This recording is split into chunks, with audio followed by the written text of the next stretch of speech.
Welcome to Explain America. I'm your host, Kyle Becker. It looks like Kamala Harris's former running mate, Minnesota Governor Tim Walz, is in the spotlight for a criminal investigation into Minnesota for one of the worst cases of fraud that you can imagine. But before we get into this, please like, share, comment, Explain America. Join us. We appreciate your support for common sense journalism. Well, failed vice presidential candidate Tim Walz, who is the current governor of Minnesota, has been hit with yet another subpoena from the United States House Committee on Education and the Workforce. This is the committee that's currently led by Representative Virginia Foxx out of North Carolina.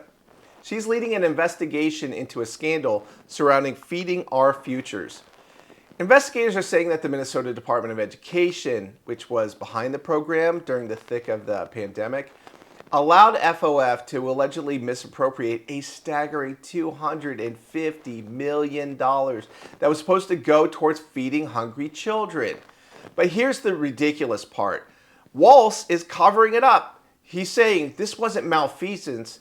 Employees simply didn't do as much due diligence as they should have. Now that's a red flag because as a governor of a state, $250 million, that's not a little bit of oversight. That's outright fraud. And if Governor Walz isn't willing to come out and call it out for what it is, then that makes him directly under suspicion as well.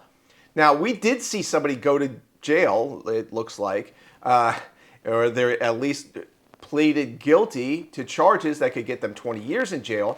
This was an associate of Minnesota Congresswoman Ilhan Omar. His name is Guhad Hashi Saeed. He pleaded guilty to charges of money laundering and misappropriating $2.9 million. So, Governor Walz, if this is just, an oversight, then why did he plead guilty for money laundering and misappropriating $2.9 million? That's not due diligence problems. That's corruption problems. So you need to be held accountable to this and put under the microscope, because I could bet with somebody talking like this about a scandal, about fraud, about money laundering, about misappropriation of funds, saying that it's just a lack of due diligence, well, that raises my suspicion. What about you? So weigh in with your thoughts. We'd like to hear from you. We appreciate you watching and supporting Explain America.